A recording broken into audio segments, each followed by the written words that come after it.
తెలంగాణ మహారాష్ట్రాల మధ్య చారిత్రక ఒప్పందం కుదిరింది. తెలంగాణలో రైతులకు సాగునీటి కష్టాలు తొలగిపోయే మంచి రోజులు ముందు రాబోతున్నాయి. తెలంగాణలో రైతులెవరూ ఆత్మహత్యలు చేసుకోవద్దని, త్వరలోనే మంచి రోజులు రాబోతున్నాయని సీఎం కేసీఆర్ స్పష్టం చేశారు. మహారాష్ట్రతో చేసుకున్న ఒప్పందం చరిత్రలోనే సువర్ణాక్షరాలతో లిఖించదగిందన్నారు. ఉత్తర తెలంగాణలోని 4 జిల్లాలతో పాటు వరంగల్, నల్గొండ జిల్లాలోని భూములకు సాగునీరు నూతన ప్రాజెక్టుల ద్వారా అందుతుందని కేసీఆర్ చెప్పారు. 2.5 ఏళ్లలోనే బ్రహ్మాండంగా సాగునీరు ఈ ప్రాంత భూములను తడపనుందని, 2 పంటలు పండించుకోవచ్చని వివరించారు. అటు విపక్షాలు మాత్రం మహారాష్ట్రతో ఒప్పందాన్ని వ్యతిరేకిస్తున్నాయి. ఒప్పందంతో ఆర్థిక భారంతో పాటు నీటి హక్కులను కోల్పోతామని చెప్తున్నాయి. ఇంతకీ మహా ఒప్పందంతో తెలంగాణ రైతుల తలరాతలు మారనున్నాయా? సాగునీరు పుష్కలంగా దొరికి తెలంగాణ సస్యశ్యామలం కాబోతోందా? అసలు విపక్షాల విమర్శల్లో పస ఎంత?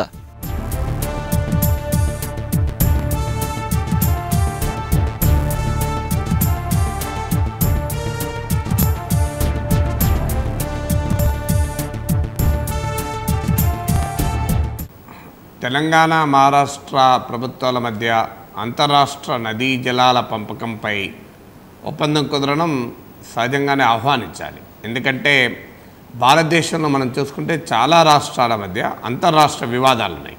తమిళనాడు, కర్ణాటక మధ్య కావేరీ నదీ జలాలపైన దాదాపు స్ట్రీట్ ఫైట్, వీధిలో కొట్లాడుకుంటూ పనిచేశారు. ఉమ్మడి ఆంధ్రప్రదేశ్కు కర్ణాటక, మహారాష్ట్రాలతో కృష్ణానదీ జలాల పంపిణీ విషయంలో, అలాగే మహారాష్ట్రతో గోదావరి నదీ జలాల పంపిణీ విషయంలో అనేక వివాదాలు ఉన్నాయి. ఇదేమి ఇక్కడే కాదు, ఇప్పుడు పంజాబ్కు హర్యానాకు మధ్య, హర్యానాకు ఢిల్లీకి మధ్య, ఇలా చాలా రాష్ట్రాల మధ్య వివాదాలు ఉన్నాయి. ఈ వివాదాలు అపరిష్కృతంగా ఉండడం వల్ల చాలా ప్రాజెక్టులు ఏళ్ల తరబడి ఆగిపోతున్నాయి. ఇప్పుడు ఉదాహరణకు ఇచ్చంపల్లి ప్రాజెక్టే ఉంది, గోదావరి పైన కట్టాల్సిన ప్రాజెక్టు. అంతర్రాష్ట్ర వివాదాల వల్ల ఇప్పటికీ కూడా నోచుకోలేదు, ఆఖరికి అది కనుమరుగైపోయిన పరిస్థితి. ఇచ్చంపల్లి ప్రాజెక్టే పూర్తయి ఉండుంటే తెలంగాణలోని సగభాగం ఇరిగేట్ అయిపోయి అసలు తెలంగాణ ప్రత్యేక రాష్ట్ర డిమాండే వచ్చి ఉండేది కాదని కూడా అంటారు. అలాగే పోలవరం ప్రాజెక్టు చాలా ఏళ్ళు, దశాబ్దాల పాటు ఆగిపోయింది. అందువల్ల ఇలాంటి పరిస్థితుల్లో 2 రాష్ట్రాల ముందుకొచ్చి మేము ఉన్న సమస్యల్ని, సాంకేతికపరమైన సమస్యలను పరిష్కరించుకుంటాం, 2 రాష్ట్రాల ముందుకొచ్చి మా మధ్యలో ఉండేటువంటి వివాదాలని, సాంకేతికపరమైన సమస్యల్ని పరిష్కరించుకుంటాం అనే చొరవ చూపెడితే అందరం సంతోషించాలి. కొన్ని డీటెయిల్స్, వివరాలు, ఏ ప్రాజెక్ట్ లాభము, ఏ ప్రాజెక్ట్ ఎంత నష్టము, ఎంత ప్రయోజనము, అవన్నీ తర్వాత చర్చించుకోవచ్చు. మొదలు ఇన్ ప్రిన్సిపల్ 2 రాష్ట్రాలు మేము ఒకరికొకరు సహకరించుకుంటాం అనే ఒప్పందం కుదరడం సంతోషించాలి. ఇప్పుడు ఎందుకంటే గోదావరి నది ఇంటర్స్టేట్ రివర్. ఇప్పుడు గోదావరి నది తెలంగాణకు చాలా కీలకం.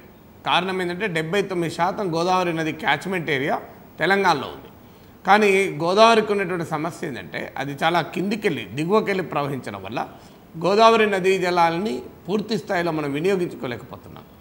ఆఖరికి కేటాయించిన నికర జలాలు కూడా పూర్తిగా వాడుకోలేకపోతున్నాం. సుమారు 4000 టీఎంసీల గోదావరి నదీ జలాలు ఏటా సముద్రం పాలవుతాయి. అంటే ఒక్క టీఎంసీతో 6000 ఎకరాల మాగాని, లేదా 10,000 ఎకరాల మెట్ట, లేదా 15,000 ఎకరాల మైక్రో ఇరిగేషన్, అంటే డ్రిప్ ఇరిగేషన్, స్ప్రింక్లర్ ఇరిగేషన్ కల్పించవచ్చు. అందువల్ల ఇన్ని వేల టీఎంసీల నీళ్లు వృధాగా సముద్రంలో కలిసిపోతుంది. గోదావరి నదికి ఉండేటువంటి ప్రత్యేకత ఏంటంటే కొన్ని సందర్భాల్లో గంగానది మించిన ప్రవాహం గోదావరి నదికి ఉంటుంది. కానీ గోదావరి చాలా చోట మనం ఉపయోగించుకోలేకపోతున్నాం. చాలా కిందికి వెళ్ళిపోవడం వల్ల లిఫ్ట్ ఇరిగేషనే పరిష్కారం. గ్రావిటీతో ప్రాజెక్ట్ నిండడం అనేది చాలా కష్టం. ఇప్పుడు ఒక శ్రీరామ్ సాగర్ ప్రాజెక్టు మినహా మనకు పెద్దగా ప్రాజెక్ట్ లేవు. అందువల్ల ఈ గోదావరి నదీ జలాలను ఉపయోగించుకోవడం తెలంగాణకు చాలా కీలకం. ఈ గోదావరి, కృష్ణాయే తెలంగాణకున్న 2 పెరెన్నియల్ రివర్స్, అంటే జీవనదులు. అందులో గోదావరిలో ఇంతకుముందే చెప్పినట్లు 79% ఏరియా, క్యాచ్మెంట్ ఏరియా తెలంగాణలో ఉంది కనుక ఆ నది మరింత ముఖ్యం. అందువల్ల మహారాష్ట్రతో ఒప్పందం కుదరడం వల్ల సమస్యల పరిష్కారం అయితే సంతోషించాలి, ఆహ్వానించాలి. ఎందుకంటే 2 రాష్ట్రాలు ఇంటర్స్టేట్ కౌన్సిల్, అంతర్రాష్ట్ర మండలిని ఏర్పాటు చేయబోతున్నాయి. ఈ అంతర్రాష్ట్ర మండలి ఏదైనా సాంకేతికపరమైన సమస్యలు ఉంటే పరిష్కరించుకుంటుంది. ఈ అంతర్రాష్ట్ర మండలకు రాష్ట్ర ముఖ్యమంత్రులు చైర్మన్గా ఉంటారు కనుక ఒక పొలిటికల్ స్టేట్మెంట్షిప్ చూపెట్టి కూడా సమస్య పరిష్కరించుకోవడానికి అవకాశం ఉంటుంది. అన్నిటికి మించి ఇప్పుడు తెలంగాణకు, ఆంధ్రప్రదేశ్ కూడా చాలా వివాదాలు ఉన్నాయి. తెలంగాణకు కృష్ణా నది పైన కర్ణాటకతో వివాదాలు ఉన్నాయి. వీటిని కూడా పరిష్కరించుకోవడానికి మేము ముందుకు వస్తామని తెలంగాణ ముఖ్యమంత్రి ప్రకటించాడు. అది మేము ఆంధ్రప్రదేశ్ ముఖ్యమంత్రి కూడా చెప్పానని కూడా చెప్పాడు. అందువల్ల ఆంధ్రప్రదేశ్ తెలంగాణ సమస్య కూడా పరిష్కారం అయితే ఇంకంతకన్నా సంతోషించాల్సింది ఏమీ ఉండదు. అందువల్ల 2 రాష్ట్రాలు స్పిరిట్ ఆఫ్ అకామిడేషన్ చూపెట్టి కొద్దిగా వారికి లాభం, ఒకరికి తక్కువ లాభం, ఒకరికి ఎక్కువ లాభం ఇలాంటివి ఉంటాయి. ఎప్పుడు కూడా మ్యాథమెటికల్ ఈక్వాలిటీతో నీటిని పంచుకోవడం అనేది సాధ్యం కాదు. అందువల్ల ఇలా కనీసం ఈ బార్డర్లో ఉన్న రాష్ట్రాలు ఏదో ఒక మేరకు ఇచ్చిపుచ్చుకునే దూరంలో నదీ జలాలను పంచుకోవడానికి ఉంటే అది ఆ మార్గం చూపడం అనేది చాలా హర్షించాలి, ప్రశంసించాలి. ఇక వివరాల్లో వచ్చినప్పుడు వాటి ఏ ప్రాజెక్ట్ ఎంత లాభం, ఎంత ప్రయోజనము, దానిపై ఇంకేమైనా చేయొచ్చా, ఇలాంటి అనేది ప్రశ్నలు తర్వాత సమాధానాలు చెప్పుకోవచ్చు. ఫస్ట్ అయితే రెండు రాష్ట్రాలు ముందుకొచ్చి తమ మధ్య ఉండే సమస్యల్ని స్పిరిట్ ఆఫ్ అకామిడేషన్లో పరిష్కరించుకుంటాం అనే దాన్ని మాత్రం ఖచ్చితంగా ఆహ్వానించాలి. తెలంగాణకు ఉన్న మరో ముఖ్యమైన సమస్య ఏంటంటే భౌగోళికంగా చూసినప్పుడు గోదావరి నది ఎగువ ప్రాంతంలో పెద్దగా నీళ్లుండవు. గోదావరిలో ప్రాణహిత, ఇంద్రావతి కలిసిన తర్వాత దిగువన శబరి కలిసిన తర్వాతనే గోదావరిలో నీళ్లుంటాయి. అందువల్ల ఉత్తర తెలంగాణ జిల్లాలు గోదావరి నదీ జలాల్ని పూర్తిగా వాడుకోవడంలో ఇది ఒక పెద్ద ఇబ్బంది. అందువల్ల ఇప్పుడు మహారాష్ట్రతో కుదిరిన ఒప్పందము ఈ బ్యారేజీల నిర్మాణం వల్ల ప్రాణహిత గోదావరిలో చేరక ముందున్నటువంటి ఎగువ ప్రాంతానికి కనుక బెనిఫిట్ అవుతుంది కనుక అదొక పాజిటివ్ థింగ్. ఇంకొక అంశం కూడా ఏంటంటే తెలంగాణలో ఈ భూగర్భ జలాల వినియోగం చాలా ఎక్కువ.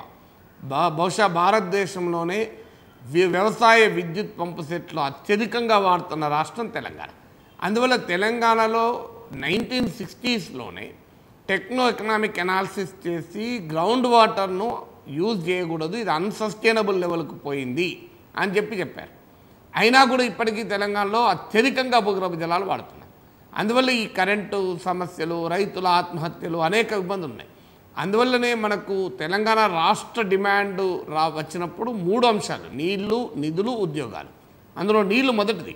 అందువల్ల ఆ మేరకు తెలంగాణలో ఇరిగేషన్ పైన కేంద్రీకరించడం, 25,000 కోట్లు ఈ బడ్జెట్లో కేంద్రీకరిస్తామని ముఖ్యమంత్రి ప్రకటించారు.